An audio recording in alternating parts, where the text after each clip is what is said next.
Good day, poker peeps. This is Sky with Smart Poker Study.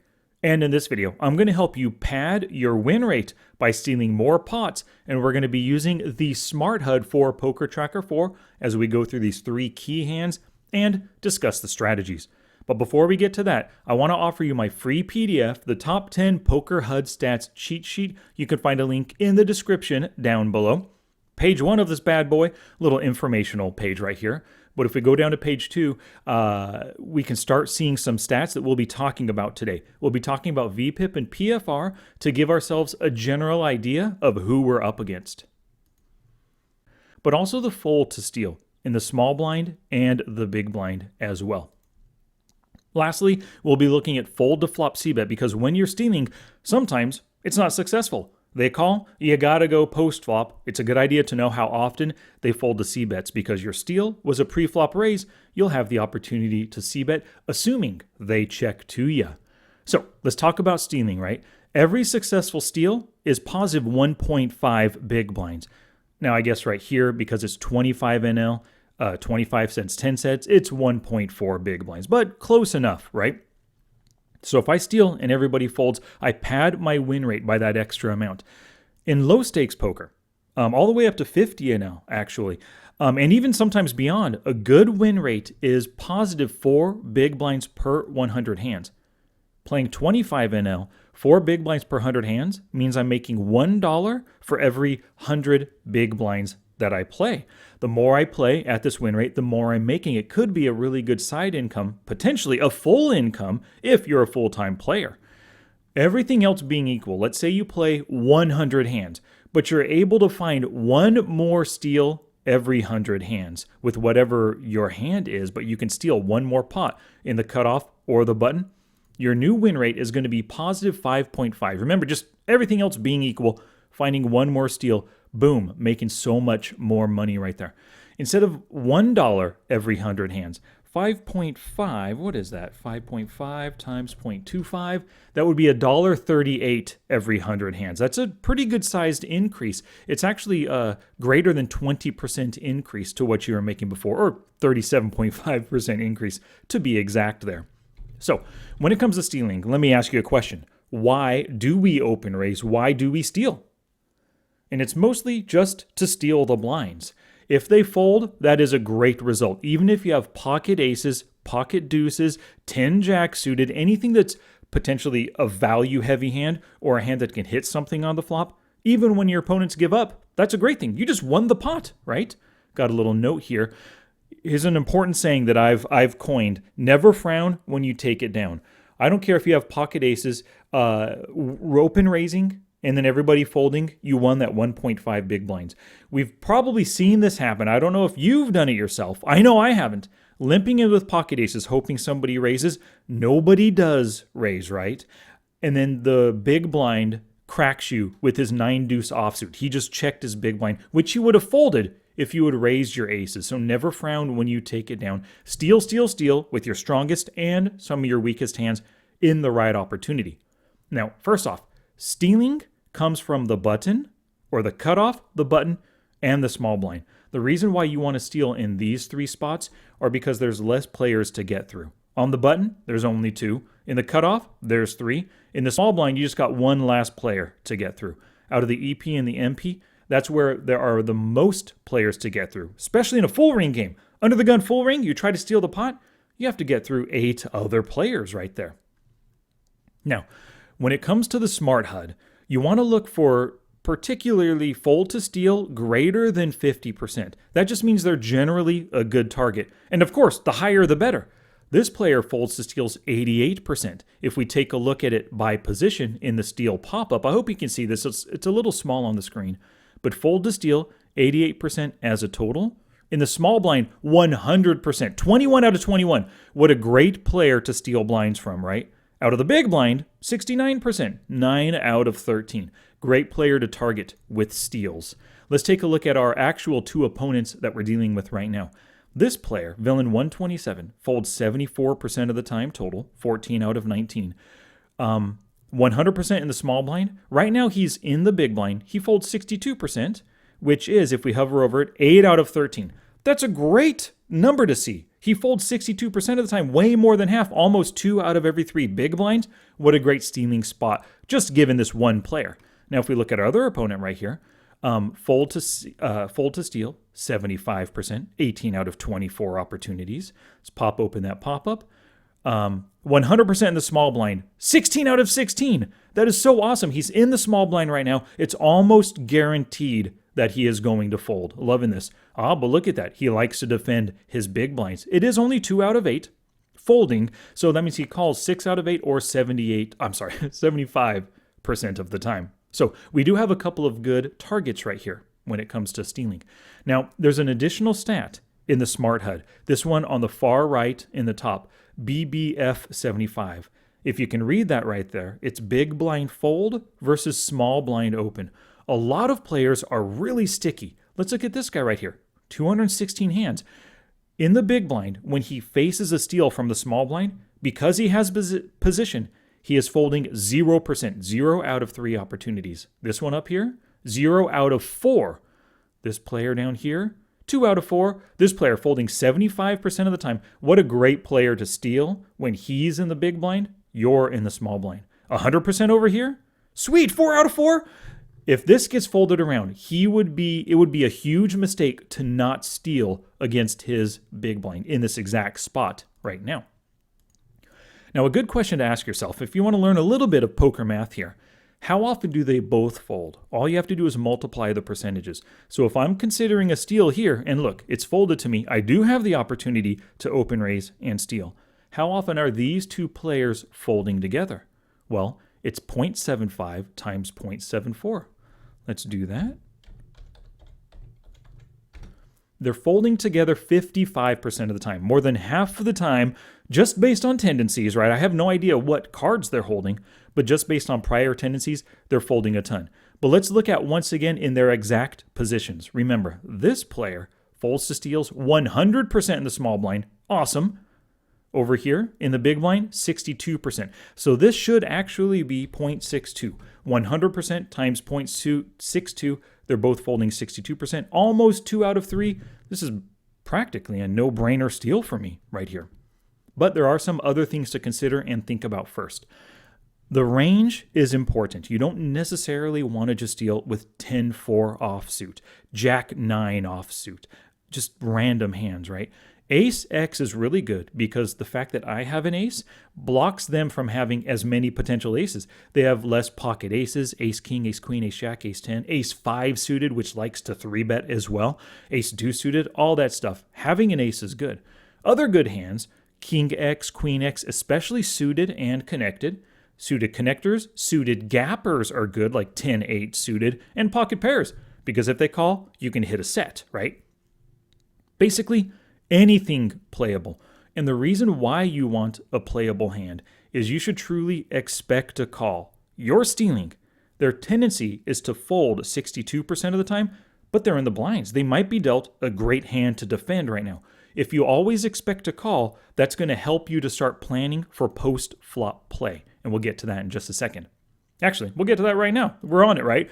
Plan ahead. What will you do in case of a 3-bet or a call?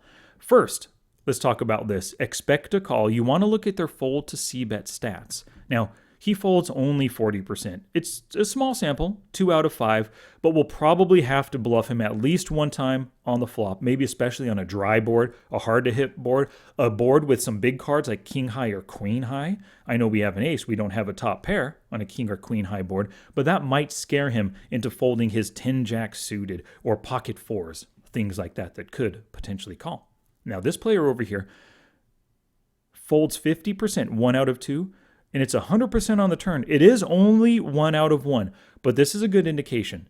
If they fold and he calls, I should right now plan on double barreling. So before I make the flop c-bet bluff, I should plan on doing it for 2 streets. If I'm not willing to bet the turn for whatever reason, based on the board, based on for whatever reason, if I just don't think I want a double barrel, I probably shouldn't make that first bet on the flop. So before you open raise, this is just a general idea. Before you open raise, look ahead at the potential 3-betters still to act. This guy has 3-bet 9% of the time, 7 out of 78. Let's see what positions he's 3-bet from in the past.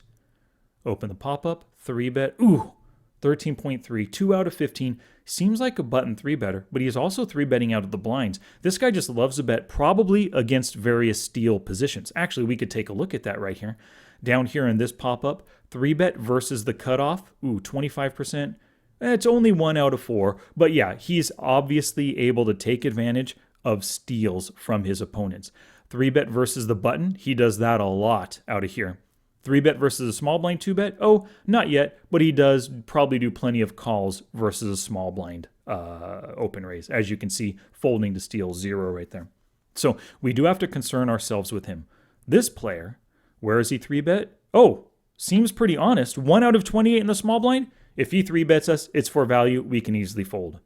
This player over here, 3-bets only 2%, 1 out of 61, and was only on the button, 0% out of the blinds. If he 3-bets as well, we can easily fold because they both have something stronger than ace-9, whether it's a pocket pair or maybe at worst, ace-king, ace-queen suited, maybe, right? So we'll talk about steal sizes in just a second. Let's actually see this hand now. Come in for 3 big blinds. Fold, fold, fold. Hey, great. Stole the pot right there. Let's think about mathematically.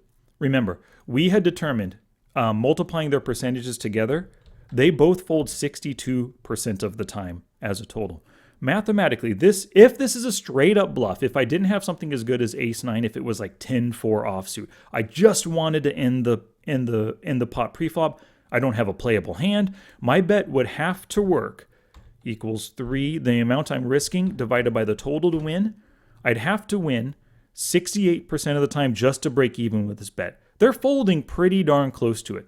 But if I had bet smaller than this, let's actually run that math. If I had bet 2.5 big blinds to try to win a total pot of 3.9, okay, 64%, a little bit closer. So the fact that they fold 62% versus a smaller bet, it would have been closer of a break-even bluff. But the good thing is I actually have a decently playable hand post-flop, right? So I don't necessarily need them to fold that full frequency of 64%, or with that larger bet, it was 68% of the time, right? Alrighty, so that one worked out for us. Now, before we move on, let's talk about some steal sizes, because you're going to see some other sizes in the next 2 hands. What many players do is they'll choose one size to open raise in every position, whether it's 2.5, 2.75, 3, 3.5 big blinds. That's totally fine. It's totally up to you. That's one strategy you can use. Thereby, people will never be able to put you on a strong or weak hand if every single time you open raise or steal at 3 big blinds. There are positional bet sizing strategies. For example, in the cutoff, maybe making it 2.5 big blinds, stealing in the cutoff, 2 big blinds here, and 2 big blinds here. Or 3, 2.5, and 2. Whatever you want, just when you make it dependent upon your position, once again, your opponents can't read into your sizing. They don't know if you have ace-9 suited, 10-8 suited, or pocket aces. Or you can do whatever size you want. Experiment with different sizes. Completely up to you. If you do want to experiment, though, I would really recommend that you do it for a chunk of time. Like for the next 3,000 hands, I'm betting this bet sizing. For the next 3,000 hands, I'm going to change it and experiment with this. Completely up to you. I don't have like a one-size-fits-all best bet sizing recommendation. Although for many, many, many years, I just follow this. 3 big blinds in every position. They can't read what I'm doing it with. Let's look at the next hand.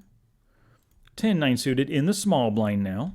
So it comes to me, we have the opportunity to steal. The first thing I'll do is look at my opponent's fold to steal stats. Now, 10-9 suited, it's worth open raising no matter who your opponent is in the big blind.